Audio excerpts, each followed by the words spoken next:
Three, two, one. Hello, and welcome to the Mindful Leadership Podcast. And as always, my fellow host, Natasha Rocha. Hello, Natasha. And Hello. our special guest this week, Amanda Marek. And we're delighted to have you on, Amanda. Thank you for coming. Yes, thank you so much. Welcome. Welcome, welcome. I'm quickly going to read out your bio and then I'm going to ask you if you could elaborate on it and tell us a little bit about your journey, um, just so that we have a better understanding. And Amanda is a Reiki master teacher, light language channel, student herbalist, and a cardiac nurse. She uses energy healing to help nurses recover from burnout and guides others to activate their own light language. And she's had quite a bit of experience with stress, anxiety, burnout, especially related to your nursing job.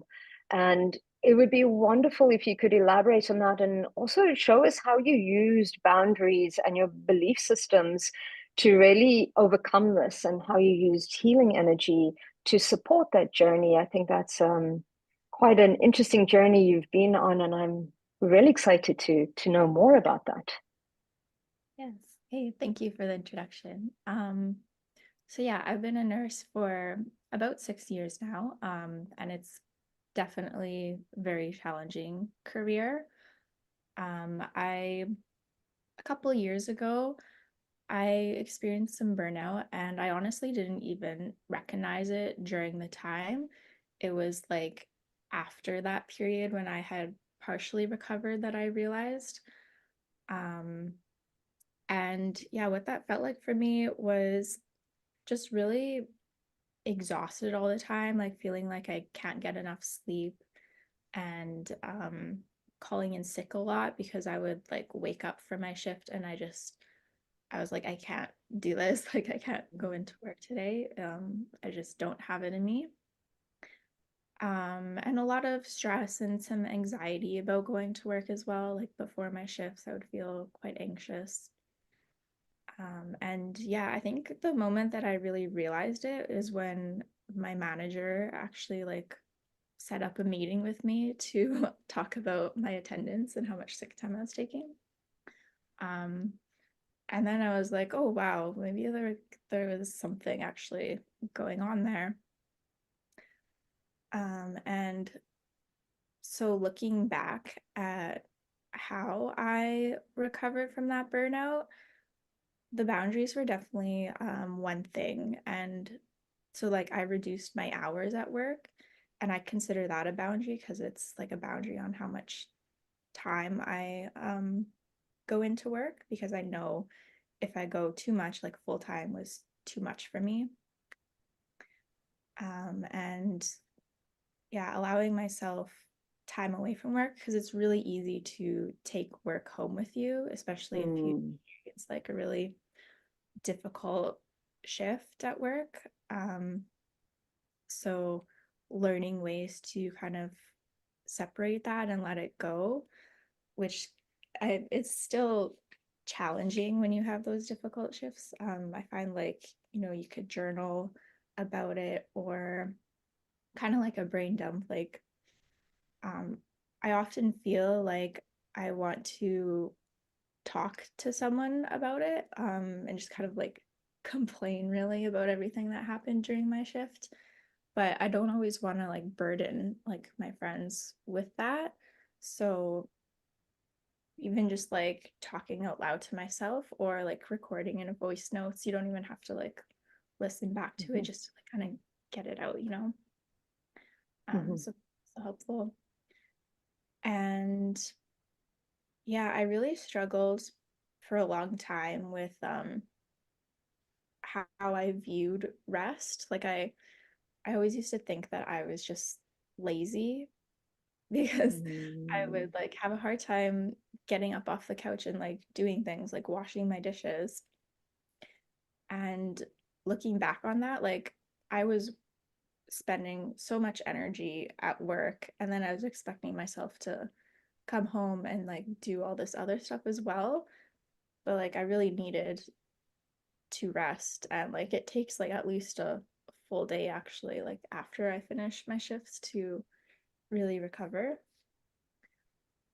So kind of working on like those beliefs that I had, that we always have to be productive and that like resting isn't acceptable, or that you really have to earn the right to rest.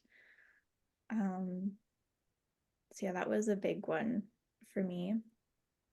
And yeah, the energy healing. So I do Reiki. So with the energy healing, it's like a form of relaxation and stress relief, and it also realigns like your energy centers, your chakras, and releases any negative energy from you. So with Reiki, you're able to do it on yourself. You could also go to someone else for it, which is nice as well. But I find it really valuable to be able to give it to myself, because then you can just do it like whenever you need. And with Reiki, I find is really good at just being so relaxing that it takes you out of that fight or flight stress response that we often find ourselves in, especially if we work like stressful jobs. So I think that's really important for recovery as well. Oh, thank you, Amanda. I want to and just thank you for sharing so much. And I have so many questions, but there's one thing I do want to say before I forget, which was on your Instagram, you'd posted something like, now I'm going to get this totally wrong, but I'll just tell you what it meant to me, which was you had this quote, and it was something like, you know, or maybe it's a series of quotes that I put together in my head, but like the first one was that we often like tightly couple our productivity with our self-love, with our self-worth, and that's ultimately dangerous, right? I mean, you could argue that for anything. If if I tightly couple my laptop to my self-love, it's like, that seems like a really dangerous thing. And then the other thing you said is something along the lines of that our total capacity for productivity is like constrained only by our self-love and self-care. And that those like principles for me, just, I know it really resonated with me. And if you told me that when I was burning out 2 years ago, I would have found that quite shocking to hear, and quite hard to get into my head. And I love that that you also, as part of your journey, that it wasn't super clear at the start that you were burnt out, and that you had these really high expectations of your body, like, keep on adrenal burnout, like keep going. And I'd love to just go back for a moment to some of those challenges that you experienced. So when you first started to go through that journey, you said you'd had a meeting with your manager, and you started to reflect on the absence of from work, the sick leave, as one indicator. Like, what else did you explore at the time, like inwardly? Yeah, so I guess it was just really how I was feeling. I felt like I just was not enjoying my life anymore. Because I would have like 2 or 3 days off at a time, and I would take at least half of that time or more to just like do nothing and rest and recover. And I felt like I just didn't have enough time to live my life. It felt like I was always preparing for an upcoming shift. And it was like that dread, like there's always another shift coming. And I just feel so exhausted. Oh, thank you for sharing. Yeah, I experienced some of that when I went part-time also. I really resonate with your journey as well. Also finding myself in burnout and starting to.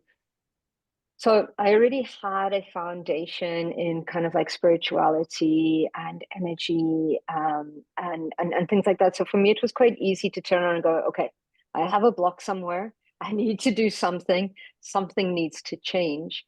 Um, and I also, because I'm Portuguese and I did like hands-on healing. So I typed in like hands-on healing, like what is that in English?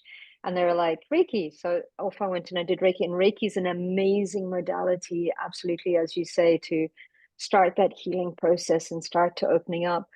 But I'm going to ask a question in the sense of how did you find that transition of being really scientific in the nurse world to then, because I know that Reiki used to be used in hospitals and is used in hospitals and kind of like in Australia, some parts of the States and some countries are starting to show up.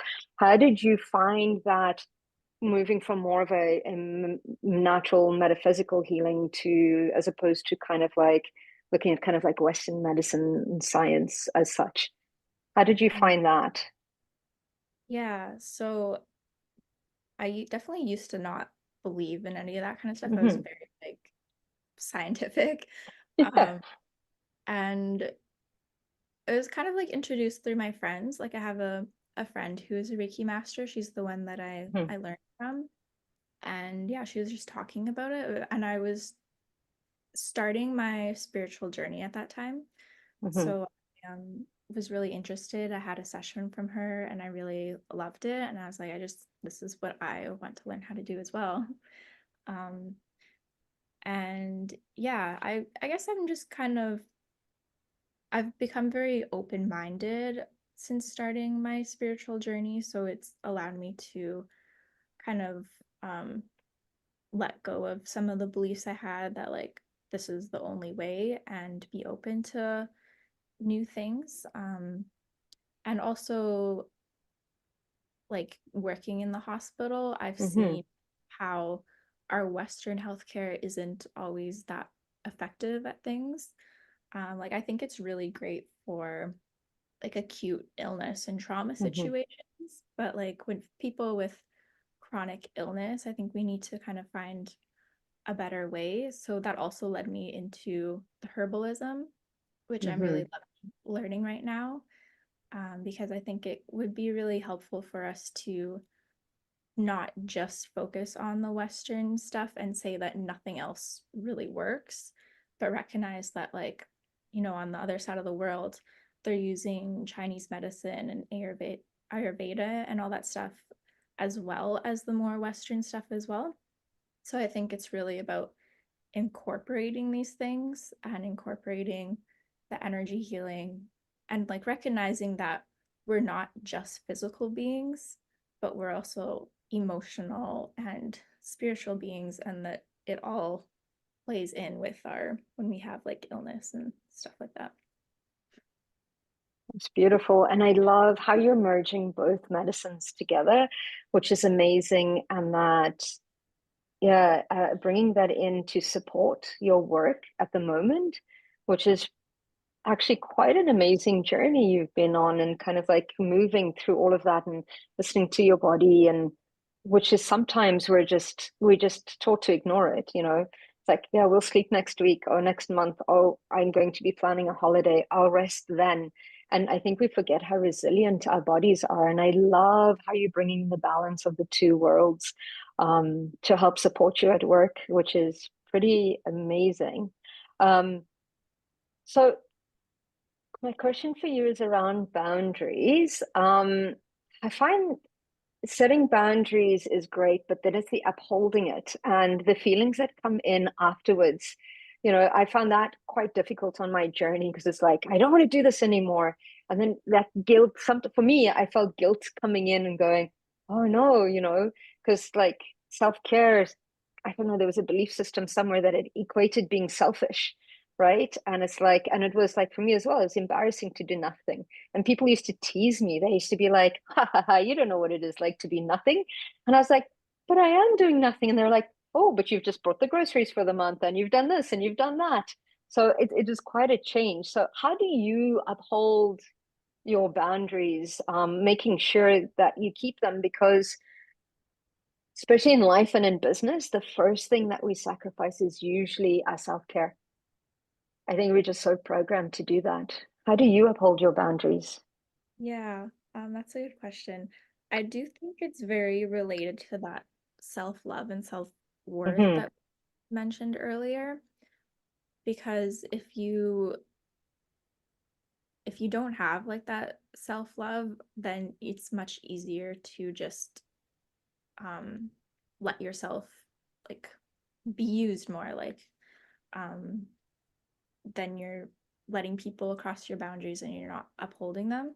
So once you like recognize like that you deserve to treat yourself well and not like lead yourself down the road to burnout, then it's a little easier to say like no, like I know doing that is going to affect me negatively, like it's not going to be for my best interest. And also recognizing that you have to take care of yourself first in order to take care of others. Like if you have trouble setting boundaries around others, yeah, if you're always giving, then you have a lot less to give to them. So you need to take that time for take care of yourself so that you can take care of others as well. And also just really practice. Like when you first start, it's definitely a lot harder and you feel that guilt come in. And also, like if you set a boundary with another person and they don't really react the way you would like them to, I think it has a lot to do with people pleasing as well. You just kind of have to keep on going, and then it'll become so much easier.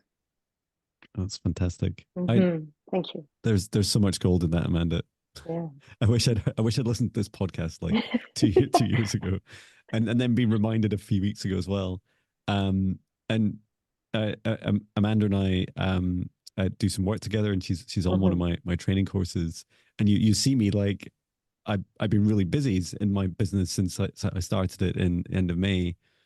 And some of those boundaries for me, I found that I think that the thing that really stood out for me that you're describing is like the formation of boundaries is some of the hardest parts of boundaries themselves, and then also the enforcement. But during the formation, I found it was just really easy for me to be accidentally booked by many people in times that I wasn't necessarily comfortable with. So I had 2 or 3 13-hour days over the last couple of weeks. And when it happened in my calendar, I was like, there's some that there's a boundary here that I've like allowed to be stepped over. What do I do? And I explored a whole range of different things. Like I did things like cleared out the day before, cleared out the day after, and made sure that I'd rest and some fun things to do as well. And then I put breaks in, and then I moved a couple of things out of the way because I knew it was too much to do. And today, I think today I had a very long list of like self-care because it's quite a long day. It's like walks in nature and napping and some upgrade geek work on my camper van, stuff like this. But when someone says to me, and they did today, they said, could you do a session, tonight? And I was like, I can't do tonight. And they said, but it's really important. Like, I really need to do it. And I said, and I'm also realizing the power of a boundary, which is like, if you want to see me at like 11 p.m. UK time, I'm going to be a wreck. You don't really want a service from me at that time. And the boundaries are actually, as they're very beneficial to you, and mostly, most important to me in my self-care, for me to go and continue sustainably in my business. And I was interested in that formation process. Like, do you yourself, Amanda, or anyone you're working with, like, encourage like an approach for exploring like the formation of a boundary? Like, how do you know when something, like you were talking about working hours, how do you know when something feels good and bad, or somewhere in between? How do you find the right place, the right balance for a boundary? Yeah, so I do think it does take a little bit of trial and error because it's hard to know before, like, oh, this is how many hours I need to work. Like how you said, when you booked that long day, then you realized, oh, this is a bit too much for me.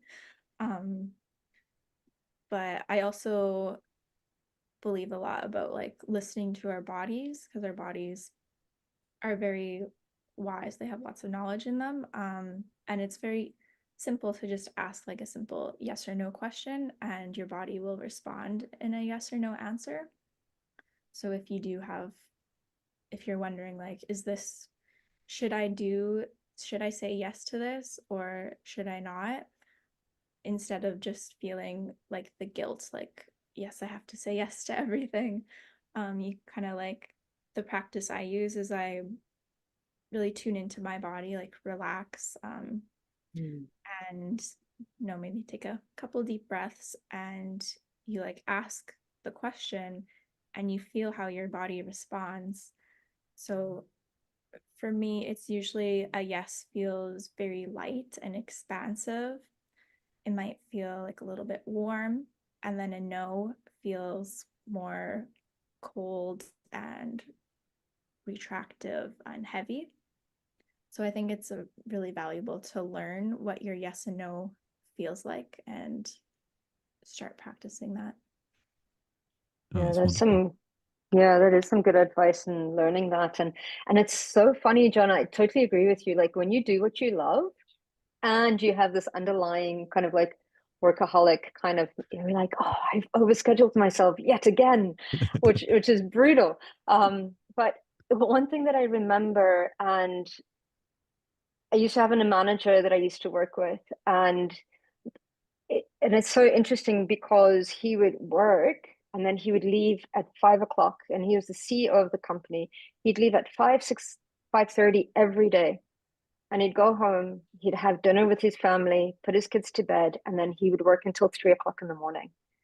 But that time of, this is my sacred time, it doesn't matter if it comes high or hell water, kind of like inspired me to do the same, in the sense of, this is that sacred space. And that this conversation is reminding me to bring in that these are the times that it's like, it's done. And you're right, especially in the work that we do, in the sense of, my brain doesn't work if I'm too exhausted. I don't channel 100%. So yeah, feeling into our bodies, I think, is a great way to say, does it enhance? Does it deplete? And if it does deplete, then it really is a no, because that we want to help everybody.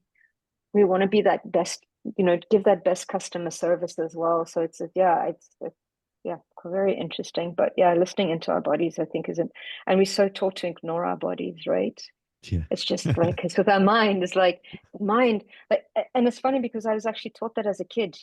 Your mind overrules the heart, your mind controls the body, which it does, but it wasn't in that way of kind of like, yeah, control, relax, bring it in, take that time to decompress. It's so important. Yeah, I love that. Yeah, I loved some of your Mm-hmm. previous conversation, Natasha. You were talking about like the ship, like the body would have like a mutiny, right? Like this, you've got a captain, but like if your Yeah, body is the ship, and the ship, a captain without a ship is not going to go anywhere or anywhere fast. exactly. Yeah, yeah. Um, No, it's important. I was going to Yeah. ask Amanda, like, what's your experience or advice on like being able to enforce the boundaries, because it's also really hard, right? And it as especially in our line of work, when we're trying to help people and help them on their healing journeys, it seems counterintuitive on in that first instinct. It's just like when someone says help, I need help right now, but you're really tired, or that that's a request outside of your boundary. Like, what advice do you have for helping enforce the boundaries? Um, yeah, I guess it kind of comes back to like the self-love. Like you have to recognize like if I overstep this boundary, like I'm going against myself, like I'm hurting myself. Um, and yeah, I don't know if I have much more to Have you, answer have that. you had have you had any experiences of where it I don't know, it's sometimes when I enforce my boundaries, it's quite shocking to people, right? Because they're like, because I'm so happy and so positive all the time, and then suddenly I say no, like no, I just like I don't work past 6 p.m. on that day. that Mm. I'm not doing that. And often I get a reaction of, please, like maybe just like a short thing, or like, or it can be financially, but like, could you do something for free? Just do a thing for free. And it's like, well, you wouldn't go into a garage or a shop and ask for something for free, would you? Like, it's an energy exchange and often financial. Mm.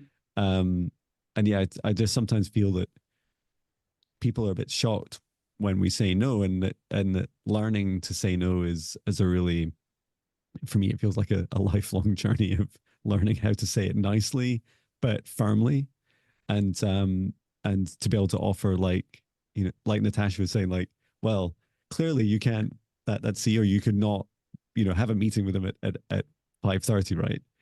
But he would have said something like, well, talk to my assistant, you'll find a slot outside of those hours. Yeah. I was just interested if you've had experiences of that, Amanda. Yeah, I don't know if I've had so much, nothing that like comes to mind, but I think it can be really helpful to also explain to someone if they're very shocked, like explain like I need to have this time to rest, because if I don't, then I'm not going to be able to give you as good a quality of service. Mm-hmm. Yeah, kind of explaining your reasoning why. And I think it also has a lot to do with people pleasing. Like, we're so conditioned to just say yes to everyone and please others other than ourselves. So that's kind of like a lifelong journey for a lot of people to heal that as well. Yeah. I tend to use my calendar quite a lot. And it's actually quite interesting because I've started taking back my weekends. So I don't respond until kind of like the Monday. What I do need to do is communicate that so that people don't think that I'm ignoring them. Because usually it's like those time slots that I place in. And I think that because a lot of us are so like sensitive, especially if you kind of like sales, marketing, in the healing works, I mean, we're all very empathic in one way or another. So we can read people's emotions. And sometimes when we say no, we feel the effect of the no, and then we're just like, "Ugh." And then still realizing, oh my goodness, I am the cause of that no, of that feeling. It makes us a little bit kind of like harder to work with that. So yeah, it can be quite hard, and how we enforce that in business is pretty, or at work is pretty hard, because there's that fear of losing one's job as well, right? Which is quite interesting, and then there's also kind of like, how can effective can we be, and then it takes us into that spiral. So it's, I think you're right, going back into the body and just going, how does this feel if it's outside the norm?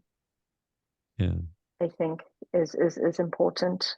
I love the calendar idea. Like, I think that's what I'm doing, Amanda. I think I've been doing that for the last couple of weeks now, and which is I look in my calendar like a few days ahead, and I see what's booked, and I look at it, and I just ask my body. I think I'm saying, I just haven't really been consciously doing it, and I love your idea of the practice and the sensations as well. At listening, I almost hear my body like a voice, and I look at the calendar and I'd say, what's sustainable for that day, and what would ending that day feel good like. And often the response is like 3 hours, like, in that time, put it in the calendar and call it break time, knowing fine well I can't accept, that means immediately on my website customers can't book me. And but I mean, it's just the next day, right?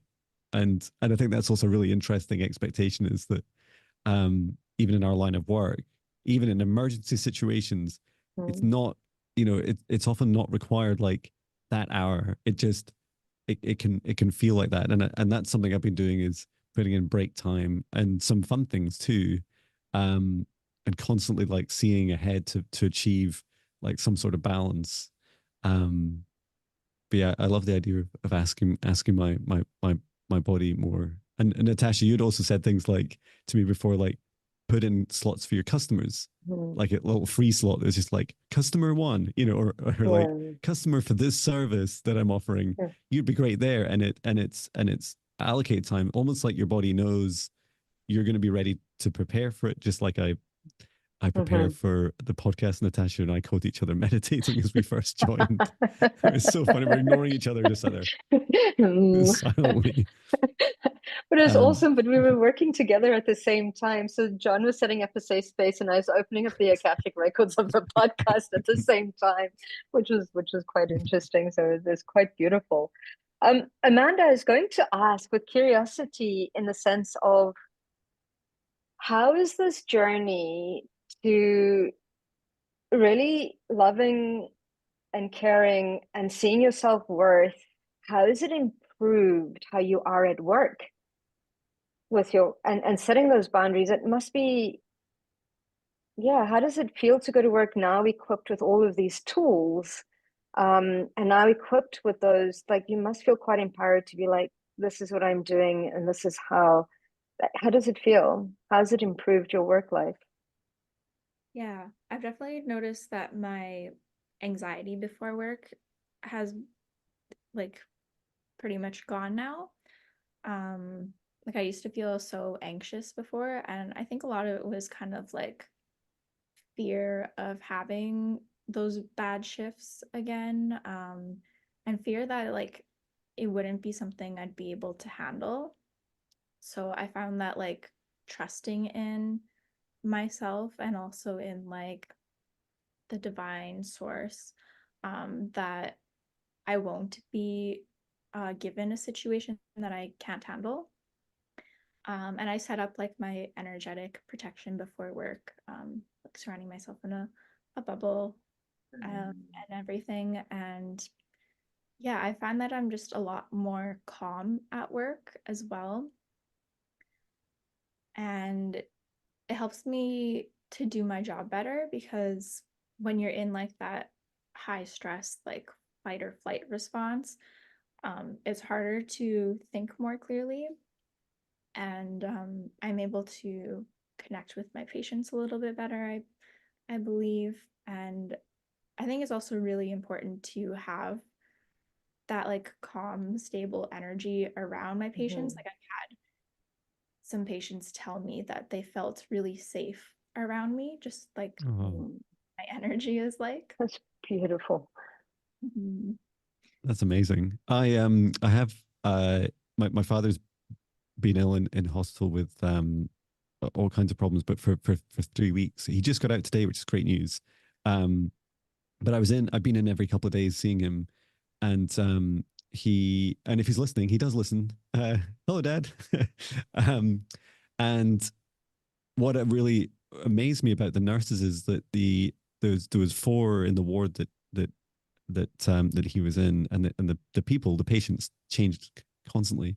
But as soon as a nurse walked in, he was like the whole, it's like the whole energy of the space like kind of adjusts. It's almost like a fifth person entering the space is so reflected by the people that walked in, and the staff at the Edinburgh Royal Infirmary, like just incredible. Like you couldn't I couldn't honestly, I could not imagine healthcare like that. And they're really not only really caring, but um and whilst it's very kind of Western modern medical science approach, there was a lot of questions about how was he feeling.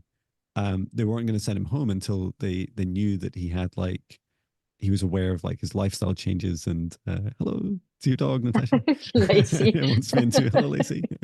um, and just this like this really like loving expansion of like not just even the words, like they wouldn't talk about patients to talk about, you know, my dad Frank. They would talk about, you know, his the various conditions they'd found, and then they talk about like, well, how's it going to be when he gets home?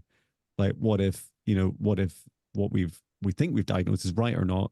And when they came to his bedside, whether it was a nurse, the doctors, there was just, from my perspective, since the last time I was there about 20 years ago when my kids were born, is like seeing this change that actually there's much more to a human than than just a body that kind of functions or not.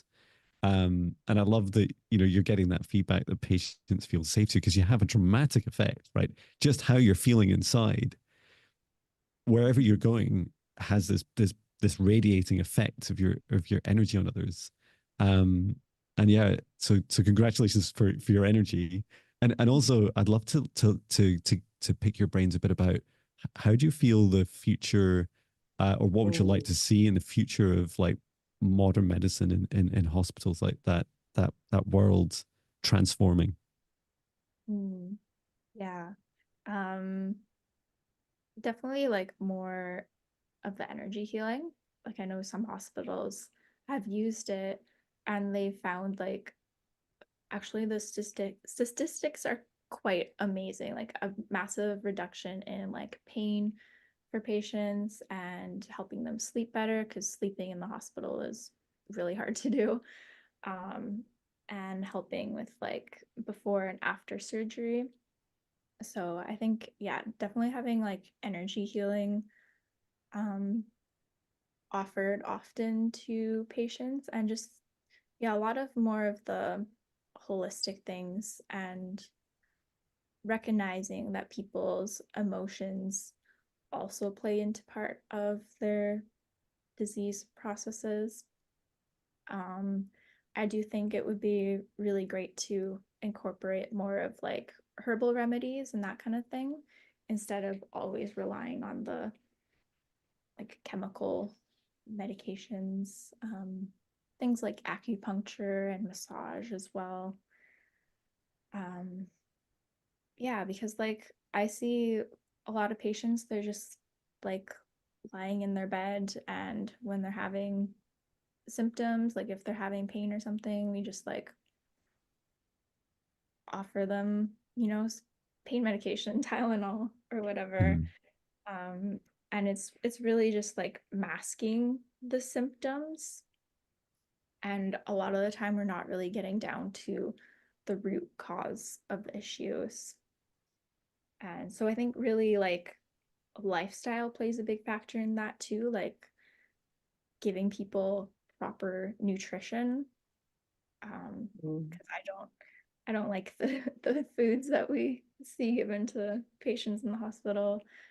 Um, and yeah, or really just almost like a diverse kind of healthcare, like incorporating all these different modalities, and really the view of how we're not just like physical bodies, we're so much more to that.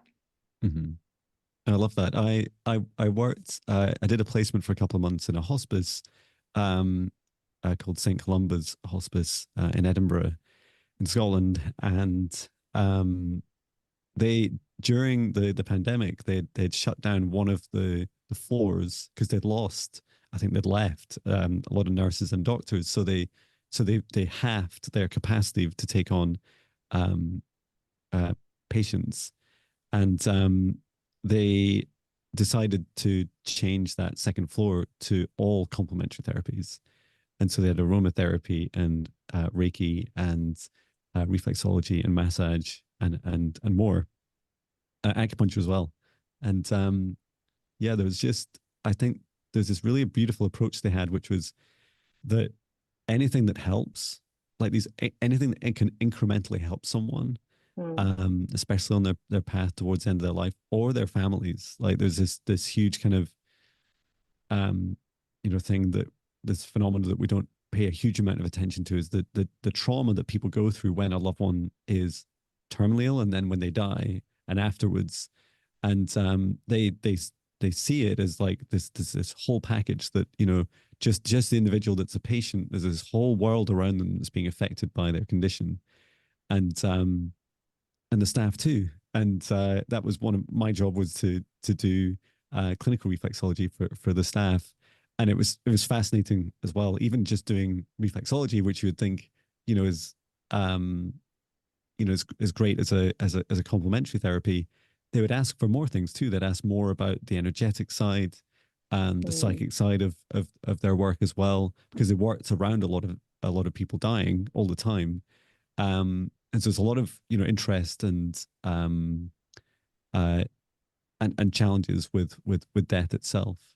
And yeah, I do feel my dad was asking me in hospital, he was like, are you going to come here and teach like energy healing to the nurses one day? And I just felt this like, I don't know, this kind of gasp of air, like, I don't know. Am I ready for that? I don't know. And then I realized, of course, that I do teach it to at least one. And it, I think it's really interesting that those of us that are practicing these, you know, holistic approaches to health, it's time for us to step up, right? It's time for us to, as you say, Amanda, like really bring some of these concepts where there's opportunities to, and if bring them into hospitals and to support people. I know that if I'd slept in the same bed that my father did for 3 weeks with a fantastic level of care and a really, you know, incredible hospital, physically, I would have found it really, really hard. My body would be really struggling. I'd be asking you to to give me some energy healing. And I was interested in your thoughts, Amanda, about how would we get some of these complementary therapies into hospitals? Yeah, I think that's the hardest part of it. um, and I do think like it's really important to do it outside the hospital as well as more of a preventive way, like when to prevent things from getting so bad that people have to be in the hospital hospitalized. Mm-hmm. Yeah, but for in the hospital, like I know in Canada here, like we have free healthcare and it's really tight with like the money. Um, so I think that's really a big barrier. But also just like kind of looking at the evidence, like the studies that they did of how helpful the Reiki has been in the hospital, and showing like, you know, it'll actually save money because people won't be requiring as many pain medications. Maybe their stay will be shortened and that kind of thing. So yeah, looking at how it actually is helpful and how it can just have a better outcome for everyone. Oh, that's fantastic. I think there are being more and more studies being created, like you say, Amanda. And I know, especially in Canada, when I became Reiki master, I ended up working, and I'm going to name them. They're called Wellsprings. And there's two companies, and they offer cancer care for those that are going through cancer, as well as their support people, John, like you were saying, Mm. because it is so draining on the people that support. And they offered, apart from yoga, laughing at different types of yoga and different types of kind of like workshops where people got together through music. Like they had like a music workshop, they had walking workshops, they had how to put wigs on. But what they also had as well is you were able to give 3 Reiki sessions, as well as touch therapy, and then there was another therapy that they were able to give as well. And it was so interesting because when those people got in and tried the Reiki, there was the question of asking, "Are you okay with touch?" And 100%, well, 99.9 said yes. The 0.01% said yes, but not on my incision. And I was like, okay, but that special care of just that touch, they're like, I don't feel like a body that's just being pushed from one place to another. And I think as the demand starts to grow and as people start to incorporate that into their systems, mostly private, I think there's going to be a bigger demand later on for these things. And there is a study that I think I found was they worked out how much energy is needed to mend bone, mend tissue, and all the rest of that. And then they measured it in hertz for different parts. And then they measured the energy coming out of a Reiki practitioner's hands to allow and they started to equate that to the healing of bone, to the healing of tissue, to the healing of all of that. And I think that as more of these scientific studies start to really, really surface, and as the demand grows for more natural healing as preventative, like you say, I think I'm hoping, I don't know, you've got a better feel for it in being in situ, that it will start to be more integrated into our healthcare system as both medicines start to work together. Yeah, that's a really, really cool study. Like there's always new things, and then because I think really right now a lot of the view is like that stuff doesn't work, or we can't prove that it works. So once we do have more of the evidence, and also when people are requesting that, like they are like, I know this is going to help me, like I want to see this available, that will really push it too. Yeah, I love that. Oh, my mind's just been racing about all these ideas, but the the first thing, so just as coincidence happened, just before the podcast, my daughter was watching a UK documentary on our National Health Service, and of course, it's like all the horror stories, right? But they were talking about the measures of how long people wait in accident and emergency, and so there was, for instance, you could just see on the person's screen, although the names were all kind of blurred out, there's little traffic light systems, little red, amber, green. And they were showing, like, really sadly, that there was one person right there and then who'd been waiting in accident emergency for 46 hours. And they said that's a breach. They said that's a breach of our own measurement of what we're trying to do for our, well, they kept saying patients and metrics and data and reporting, and didn't use the word person much. And then they said they had 40 of those breaches every day. And they played this clip to some of the people, the senior people in the National Health Service, and they were really shocked. And it was really interesting as well about some of their language. They were saying that's a really, they're quite shocking statistics. And it's like, well, who was that person? And why were they just sat there waiting, going, looking at a computer screen, going, someone, at 46 hours, like, and there was no real help to catch them, right? Other than someone literally looking at a computer check-ins, going, well, we've got a problem. And it occurred to me that sometimes when I remember in my reflexology diploma, seeing and hearing a lot of people would say, but there's no funding for these like clinical studies, these scientific studies and papers, because you don't make money from people like you and me doing the work. Like it's not as easy. You can't like sell them a pill or something. And it just occurred to me that skeptical side, whilst it may be true, I'm sure it's, there's different levels of truth to that across different countries. But I felt like, especially to the preventative part, and especially to the people saving, like actually saving lives, and also saving the money, and there's all these breaches that you see where hospitals aren't keeping up with their own defined measures, that you can bring in complementary therapies to help people significantly.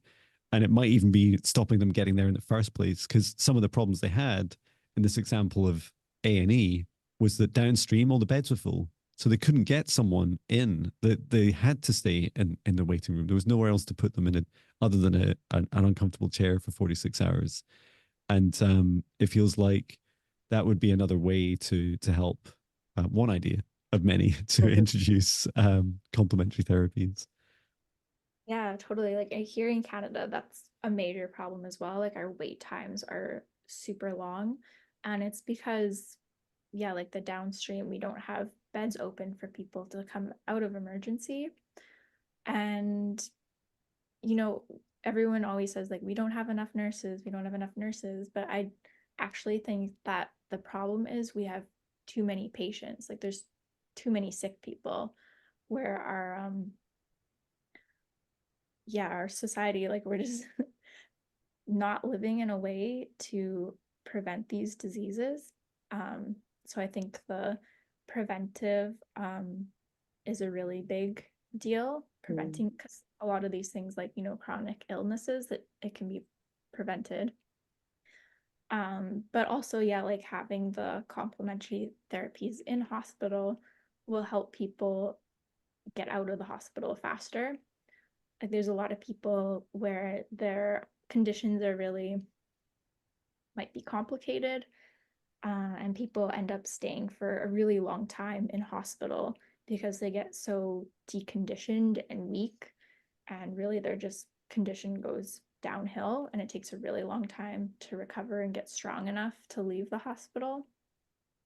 So if we're able to help those people in other ways, instead of like just giving them pills, and yeah, help them recover a lot faster. And I do think also like people's mental health is important too. When you're in the hospital for so long, like your motivation and everything really goes down. And like we see with the placebo effect, even like if you believe something is going to help heal you, it works better. Yeah. If people like have the belief that they can heal and get better, and they have that good mentality, it'll help them heal faster. Absolutely. Beautiful. Yeah, I have hope, and I've seen a future where all medicines work. And I have seen a future where you go to your doctor, but you also meet with somebody that looks after you physically, mentally, emotionally, and spiritually.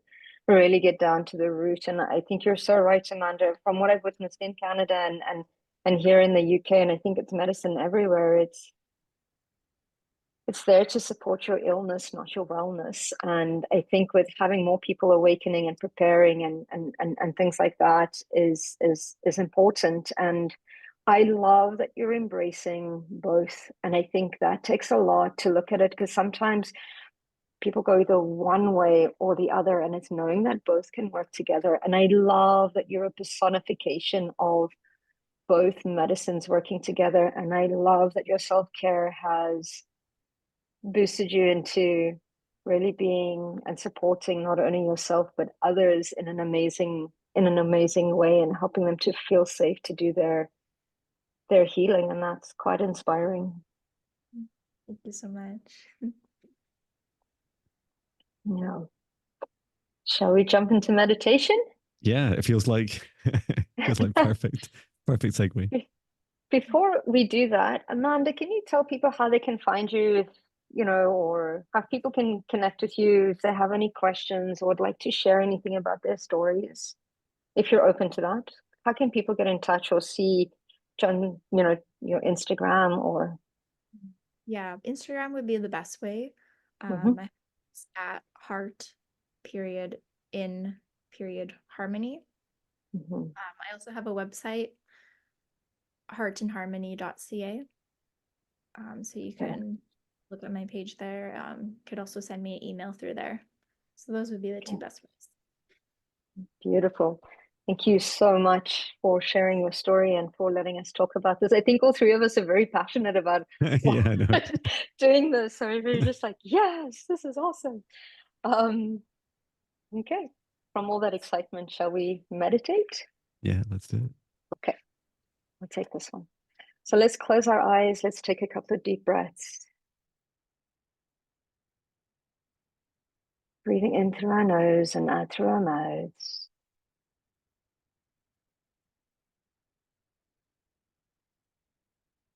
Let's imagine that we're breathing in light, and as we exhale, release any tension, stress, or negativity that we might be holding on into our bodies.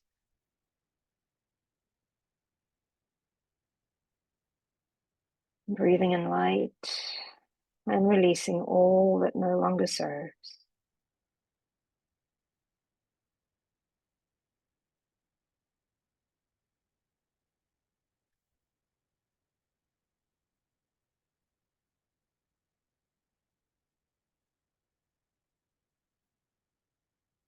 Let's breathe in light all the way down to our feet, Filling the body with light and exhaling the tension, the stress, and anything else we're holding on to.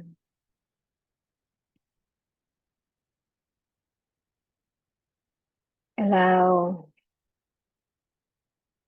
relaxation to move down from your head, and bringing in relaxation into your jaw, down your neck, and your shoulders. Exhaling the tension, the stress.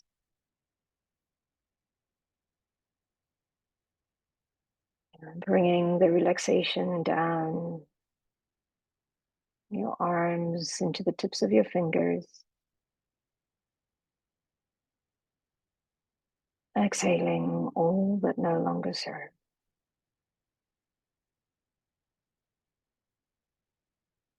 Let's continue to breathe in, feeling the relaxation, moving down our chests, down our backs, and releasing the tension, the stress, bringing in calm.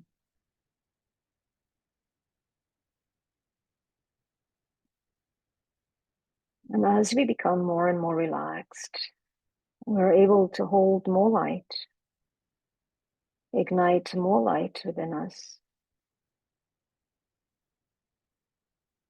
Let's continue breathing in the light and relaxation into our glutes, and down our legs, releasing all that no longer serves.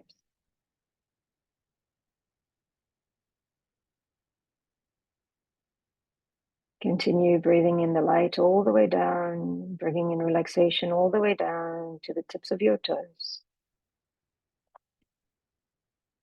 Letting go, releasing, removing all that no longer serves. Now let's open up the chakras on the soles of our feet, the energy centers. And let's allow the exchange of energy between us and Mother Earth below us. Bringing in the balance of electrons. Bringing in balance.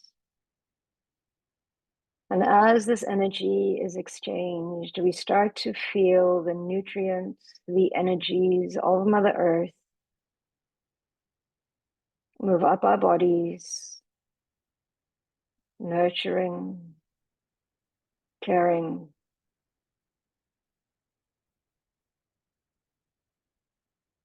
into our bodies, washing over every single cell, integrating into our DNA, bringing in new light codes, resetting the energy of our DNA and our RNA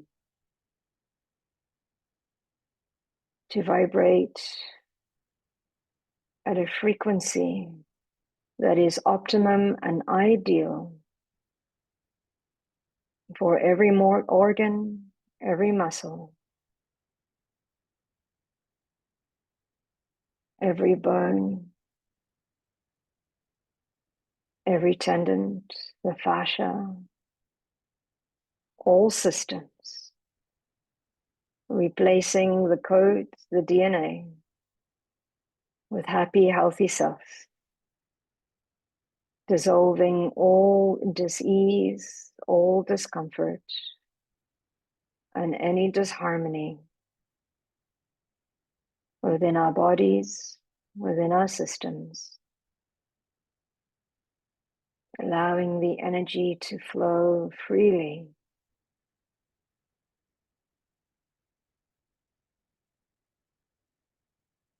Continuing to use our breath to release, remove, and dissolve the old energies, the energies that no longer serve.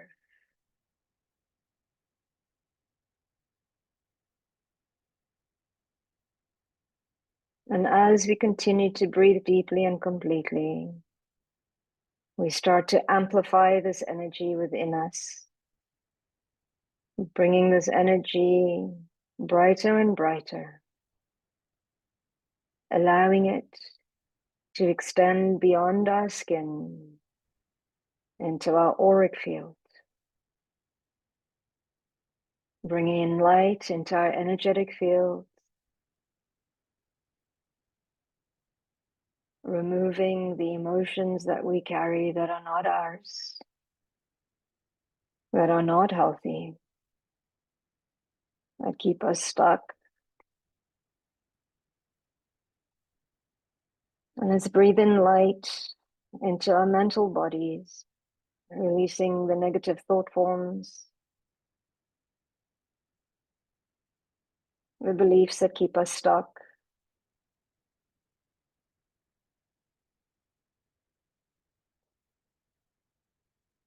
Releasing any programming of people pleasing, of burnout, of stress, of anxiety. Dissolving all frequencies that no longer serve. And let's align all of these bodies with our higher self and our I am selves, our I am present, all that is, allowing the flow of energy through all that we are. Nothing is separate or working together, body, mind, and soul.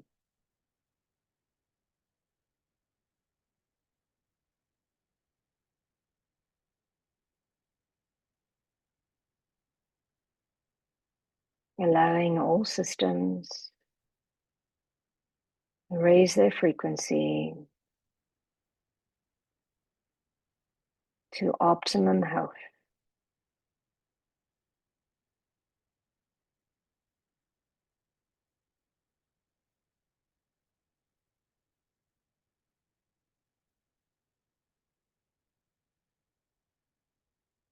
And now let's drop into our heart space. And for one moment, let's ask the heart, let's ask the body, what does a no feel like in our bodies?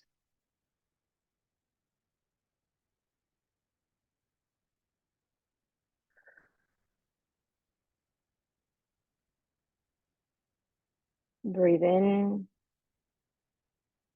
let that energy go.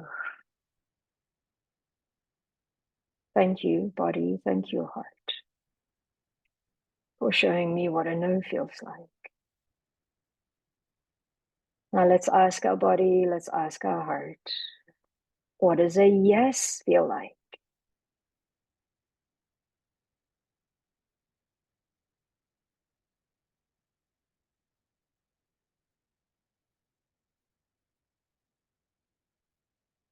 Thank you, body. Thank you, heart, for showing me what is in alignment with my me, what is a yes, and what is a no.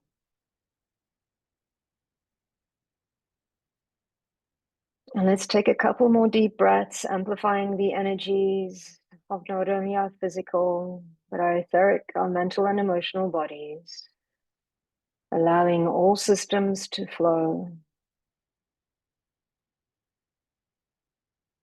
freely, smoothly, cohesively.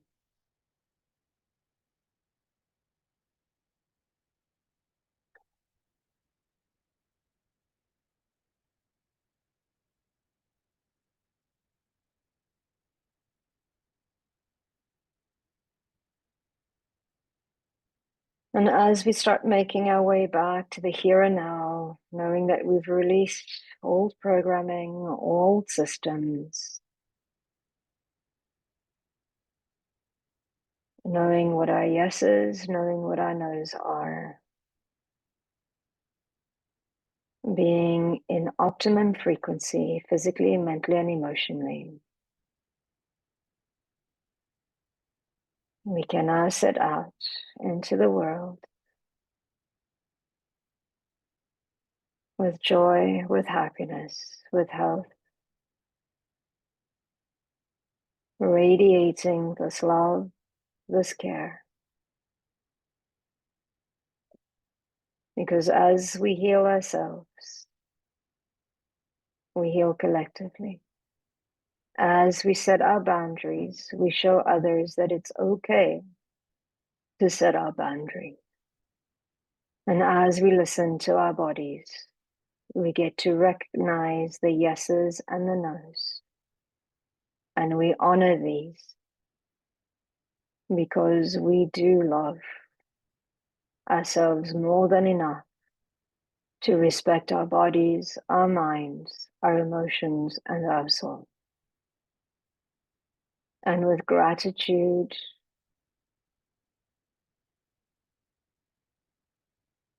and grace, we say thank you, knowing that when we open our eyes, we open our minds, we open our heart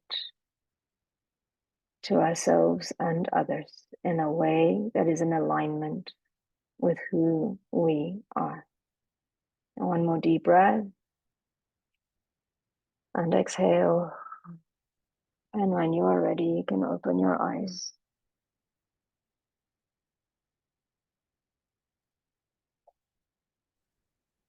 I hope that was helpful. Yeah, It was so lovely talking to you, Amanda. you as well. You. I loved how you included the feeling into yes and no's in the body in your meditation. Yeah. That was very cool. Thank you. Welcome. My yeses felt up and my nose felt down from my heart, like a really sinking feeling down. And it brought a few tears, happy tears. Thank Happy you, to. Natasha. Welcome. And thank Yeah, you, my Amanda, for nose coming felt on. like heavy. Yes. Thank you so much, Amanda. So lovely for sharing your journey. Yeah, thank you. And we'd love to have you on again sometime soon and to hear how your journey is going. And thank you for igniting some sparks in my heart and getting me thinking about how it can help the planet more. So thank you and best of luck with your journey. And I'll be including Amanda's details in the description if you're listening on Spotify or Apple or Amazon, or you're listening or watching on YouTube. Wherever you are, please do connect with Amanda and check out her amazing work. And so thanks again for coming on. I will say goodbye to everyone. And by the way, if this podcast resonates with you and you think that you might want to share it with one of your family or friends or coworkers, as you heard from Amanda, not all of us really know that we're burning out. And this podcast is for everyone. So please feel free to share it. And it would be amazing to see us continue to reach more people as we continue to have more wonderful guests on, just like Amanda. So thank you so much again. And I look forward to seeing everyone next time. Thank you. Thank you. Bye-bye.